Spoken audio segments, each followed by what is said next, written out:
MS word को हमने complete सीख लिया है।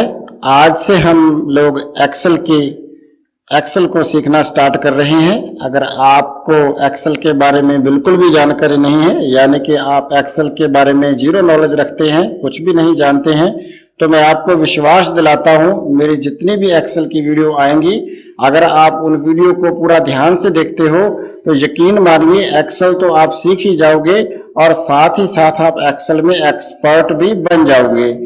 जितनी भी चीजें मैं आपको एक्सेल में सिखाऊंगा बिल्कुल बेसिक से सिखाऊंगा, बिल्कुल शुरुआत से सिखाऊंगा और एडवांस लेवल तक आपको लेकर के जाऊंगा।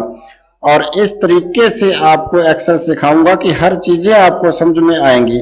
जैसा कि मैंने आपको बताया कि हम MS एक्सेल बिल्कुल शुरू से स्टार्ट कर रहे हैं और ये पहला वीडियो है, ये पार्ट 1 है और इसी तरीके से और भी पार्ट एक्सेल के आने वाले हैं। अगर आप सभी इन पार्ट्स को देख लेते हैं तो सारा एक्सेल आप सीख जाओगे। एक्सेल में सबसे पहले हमें क्या सीखना चाहिए, क्या नहीं सीखना चाहिए, ये सबसे पहले हमें पता होना चाहिए। अगर आपको वीडियो पसंद आती है तो लाइक कीजिए, शेयर करिए और चैनल पर नए हो तो चैनल को सब्सक्राइब भी जरूर कीजिए। MS एक्सेल सीखने से पहले हम लोग ये जान लेते हैं कि MS एक्सेल क्या है। MS एक्सेल का पूरा नाम माइक्रोसॉफ्ट एक्सेल है। MS एक्सेल को माइक्रोसॉफ्ट कंपनी द्वारा बनाया गया है। इसे शॉर्ट में एक्सेल भी कहा जाता है। ये एक बड़ा पावरफुल स्प्रेडशीट प्रोग्राम है। इसमें हम कैलकुलेशन संबंधित काम कर सकते हैं, मार्कशीट बना सकते हैं, बिलिंग संबंधी काम भी हम बड़ी आसानी से इसमें कर सकते हैं।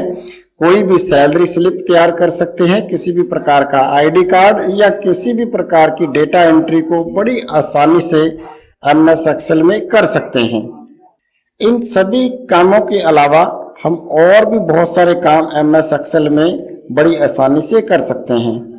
तो यहां से आपको ये क्लियर हो गया होगा कि MS एक्सेल क्या है। अगर ये क्लियर हो गया है तो वीडियो को लाइक, शेयर एंड सब्सक्राइब जरूर करें। सबसे पहले हमें MS एक्सेल को कंप्यूटर में किस तरीके से स्टार्ट करते हैं ये जानना होगा। कई सारे तरीके हैं, कुछ तरीके हम आपको बताते हैं। सबसे पहले ये तरीका है, स्टार्ट पर क्लिक कीजिए और सर्च बार में एक्सेल लिख करके सर्च कीजिए। एक्सेल की एप्लीकेशन आपके सामने आ जाएगी, आप उस पर क्लिक करके MS एक्सेल को स्टार्ट कर सकते हैं। दूसरा तरीका, आप इसी स्टार्ट बटन पे क्लिक कीजिए और ऑल एप्स में जाइए और इसमें स्क्रॉलिंग करके MS एक्सेल को ढूंढ लीजिए, क्लिक कीजिए, इसकी विंडो ओपन हो जाएगी। तीसरा तरीका है कि आप स्टार्ट बटन पे क्लिक करने के बाद जो भी प्रोग्राम पिनअप है उनमें से एक्सेल को ढूंढिए और उस पर क्लिक कर दीजिए। MS एक्सेल की विंडो बड़ी प्यारी सी आपके सामने आ जाएगी। उसके बाद आप डेस्कटॉप पे राइट क्लिक भी कर सकते हैं। न्यू पे क्लिक करने के बाद MS एक्सेल की फाइल ऑप्शन मेनू के रूप में आपको मिल जाएगी। इस पर क्लिक करेंगे, शॉर्टकट फाइल बन जाएगी। इस पर डबल क्लिक करेंगे, एक्सेल की विंडो स्टार्ट हो जाएगी। नेक्स्ट तरीका ये है कि आप विंडो के साथ R बटन दबाइए, सर्च मेनू ओपन होगी। इसकी सर्च बार में आप लिख दीजिए एक्सेल। एक्सेल की स्पेलिंग बिल्कुल यही लिखनी है, इसके अलावा कोई भी स्पेलिंग नहीं लिखनी। और एक्सेल लिखने के बाद ओके बटन दबा दीजिए। MS एक्सेल की विंडो आपके सामने ओपन हो जाएगी। इन तरीकों से आप MS एक्सेल को स्टार्ट कर सकते हैं। अब बात करते हैं MS एक्सेल के इंट्रोडक्शन के बारे में, किस पोजीशन में किसको क्या बोलते हैं। ये ऑफिस बटन है। ऑफिस बटन के अंदर जितने भी ऑप्शन आपको दिखाई दे रही हैं, इन सबको हमने MS वर्ड में कंप्लीट कर लिया है। फिर भी हम इस जगह पे क्विक रिवीजन कर लेते हैं। न्यू पे क्लिक करने के बाद न्यू डॉक्यूमेंट इंसर्ट कर सकते हैं। ओपन पे क्लिक करने के बाद पहले से बनी हुई फाइल को ओपन कर सकते हैं। सेव पे क्लिक करने के बाद आप बनी हुई स्प्रेडशीट को सेव कर सकते हैं। इस पर क्लिक करने के बाद आप अपनी फाइल को किसी नए फॉर्मेट या किसी और नाम से सेव कर सकते हैं।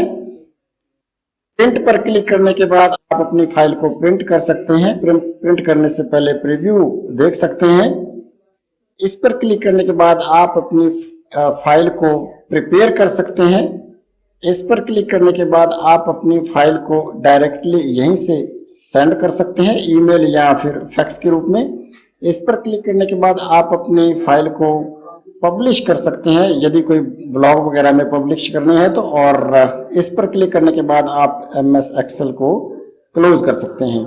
तो ये ऑफिस बटन कंप्लीट हो चुका है। क्विक रिव्यू ले लिया गया। इसके बगल में क्विक एक्सेस टूल बार होती है, इसमें बाय डिफॉल्ट 3 बटन आपको मिलेंगे, सेव, अंडू और रीडू। ये बाय डिफॉल्ट रूप में आपको इस जगह पे मिलेंगे।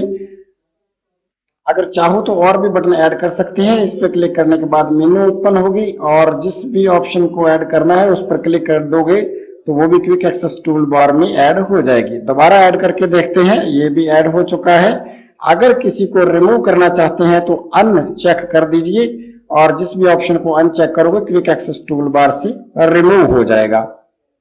ये इसीलिए यहाँ दी गई होती है क्योंकि कुछ काम हम बड़ी जल्दी से करना होता है। ये व्हाइट कलर की पट्टी जिसमें माइक्रोसॉफ्ट एक्सेल लिख रखा है, इसको टाइटल बार कहते हैं।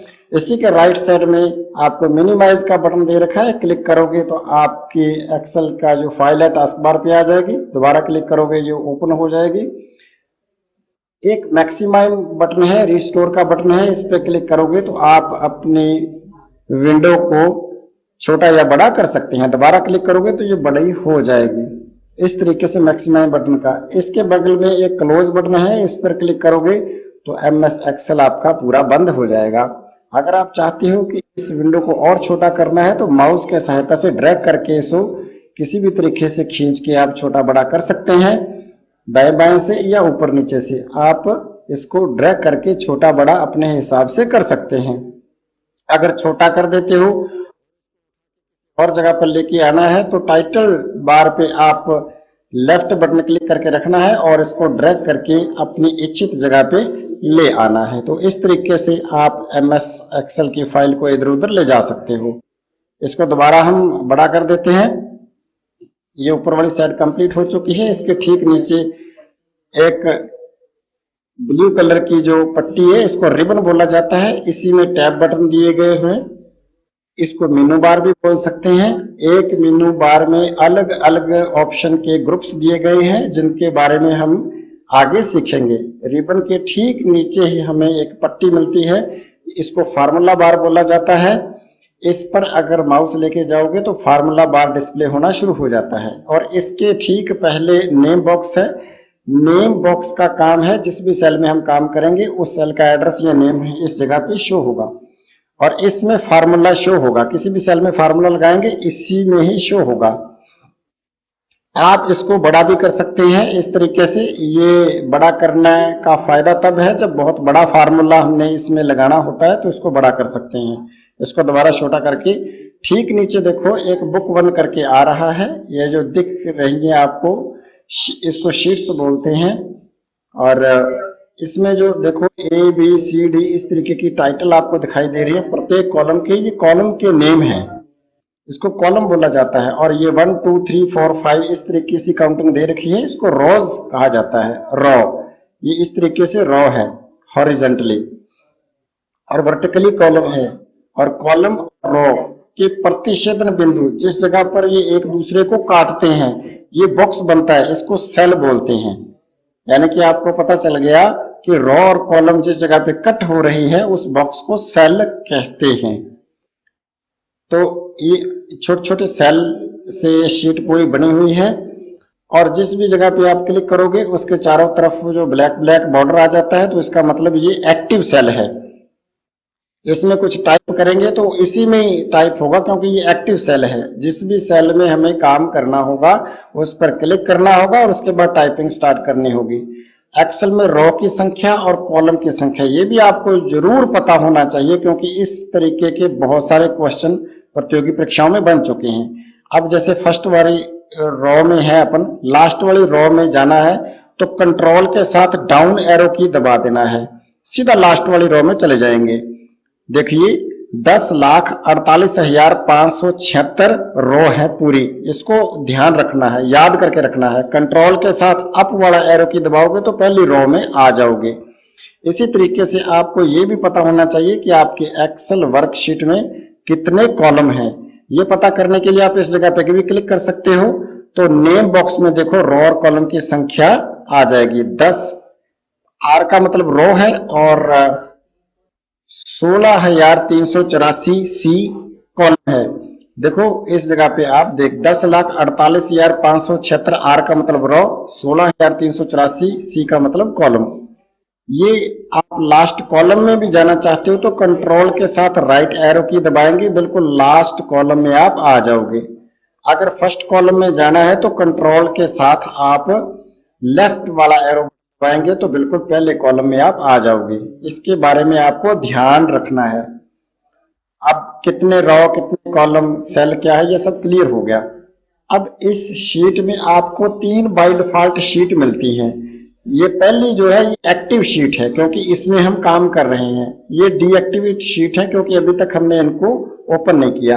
एक्सेल में बाय डिफॉल्ट 2007 में 3 एक्सेल शीट मिलती है। अगर आप इससे हायर का वर्जन 2016, 19, 21 यूज कर रहे हैं तो उसमें एक ही शीट मिलती है।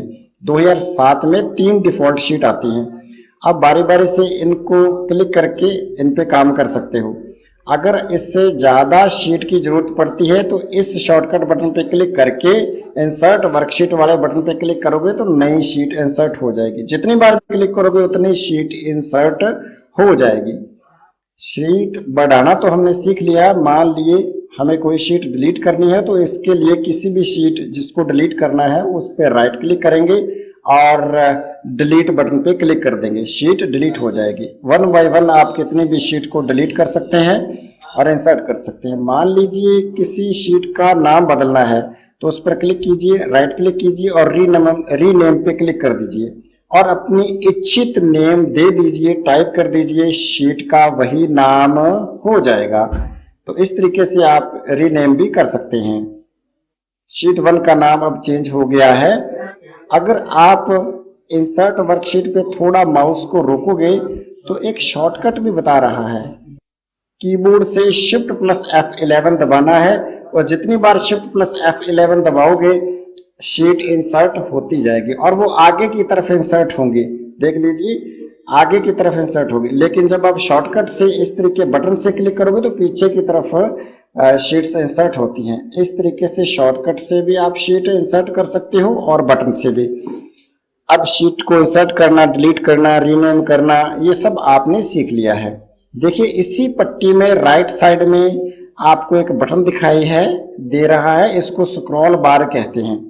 ये हॉरिजॉन्टल स्क्रॉल बार है और ये वर्टिकल स्क्रॉल बार है। ये तब हमारे काम में आता है जब शीट में बहुत सारा काम हो जाता है और हमें पेज को left right up and down करने की जरूरत पड़ती है। स्क्रॉल बार के बिल्कुल नीचे जो पट्टी दिखाई दे रही है इसको स्टेटस बार कहते हैं, जिसमें यहाँ आपको लेआउट पैनल दिखाई देता है जिसमें नॉर्मल पेज लेआउट और पेज ब्रेक व्यू इस तरीके से आपको व्यू दिखाई दे रही है।